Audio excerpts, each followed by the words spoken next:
नमस्कार, मैं जितेंद्र जैन और आप देख रहे हैं खबर समय जगत। आई नजर डालते हैं आज की कुछ ताजा तरीन खबरों। भोपाल चिकित्सा शिक्षा मंत्री विश्वास सारंग ने कहा कि सरकार के प्रयास के कारण संक्रमण की चेन को कम करने में सफल हुए हैं। चाहे बिस्तर बढ़ाने की बात हो, ऑक्सीजन की आपूर्ति की बात हो, हर स्तर पर सुनिश्चित किया है।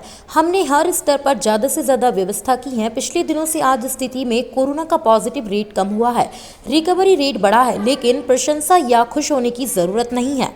यह संक्रमण का रोग है। कोरोना संक्रमण से बचना है तो कोरोना कर्फ्यू का पालन करना होगा सभी को। कांग्रेस के आरोप पर चिकित्सा शिक्षा मंत्री विश्वास कैलाश सारंग ने कहा कि वैक्सीन को लेकर जनता में जागरूकता आई है।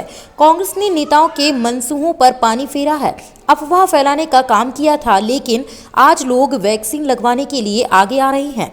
ऑक्सीजन के टैंकर, खैर एम्बुलेंस का दर्जा दिया है, ग्रीन कॉरिडोर बनाया, ऑक्सीजन आपूर्ति अस्पताल तक हो, सरकार समयबद्ध से ये काम कर रही है। बहुत कुछ स्थिति कंट्रोल में आई है और कहीं ना कहीं वो स्टेबिलिटी जो है वो कहीं ना कहीं। देखिए, मैंने कल भी कहा था, जनता के आत्मानुशासन के कारण और सरकार के प्रयास के कारण हम इस संक्रमण की चेन को बहुत तेजी से जो बढ़ रही थी उसको कम करने में सफल रहे हैं। सरकार ने लगातार प्रयास किया, चाहे संक्रमण की चेन को ब्रेक करने का मामला हो या मरीजों को उचित उपचार देने का मामला हो, बिस्तर बढ़ाने की बात हो तो ऑक्सीजन की आपूर्ति की बात हो। हमने हर स्तर पर यह सुनिश्चित किया कि हम ज्यादा से ज्यादा व्यवस्थाओं को सुचारू कर पाएं और उसी का परिणाम निकला है कि पिछले दिनों से आज की स्थिति में निरंतर इजाफा हुआ है, ठीक हुई है व्यवस्थाएं। पॉजिटिविटी रेट लगातार कम हुआ है, रिकवरी रेट लगातार बढ़ा है। परंतु ये बहुत प्रसन्नता या खुश होने की बात नहीं है, क्योंकि ये संक्रमण का रोग है। इसलिए हम आज भी जनता से यही प्रार्थना करते हैं, अपील करते हैं कि हम सब यदि अपने को और अपने परिवार को इस भीषण संकट से बचाना चाहते हैं तो हमें कोरोना कर्फ्यू का भी सख्ती के साथ पालन करना होगा और ये सुनिश्चित करना होगा कि हम संक्रमण की चेन को तोड़ें। मध्य प्रदेश की सरकार पूरी कटिबद्धता के साथ इस लड़ाई को लड़ रही है।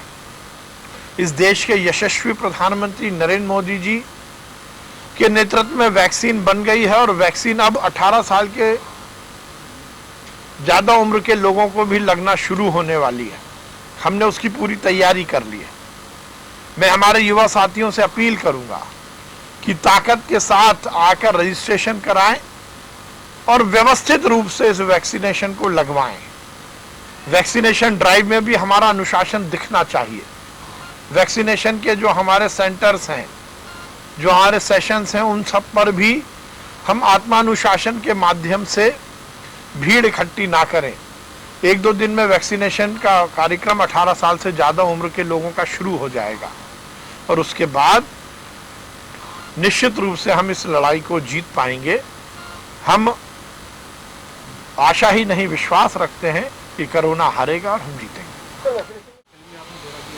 हम इंडस्ट्रियल एसोसिएशन के माध्यम से भी एक कोविड केयर सेंटर शुरू कर रहे हैं। उसकी भी शुरुआत होने वाली है। बाकी जगह भी हम खोल रहे हैं। मोतीलाल नेहरू स्टेडियम में भी शुरू हो रहा है, सागर इंस्टीट्यूट में शुरू हो गया, प्रशासन एकेडमी में चल रहा है।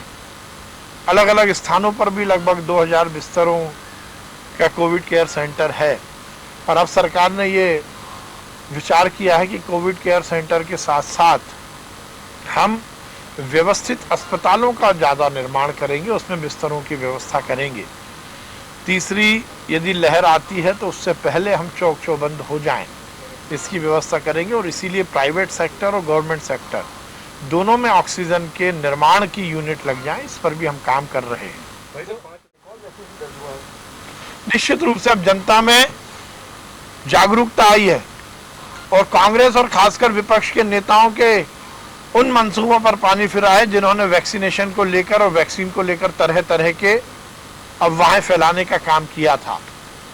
आज फिर से लोग वैक्सीन लगाने में आगे आए हैं और निश्चित रूप से वैक्सीन इस लड़ाई के लिए बहुत ही उपयोगी अस्त्र है, शस्त्र है। भोपाल से खबर समाज जगत के लिए संवाददाता शक्ति भारती की report. For latest news, subscribe to our channel and press the bell icon.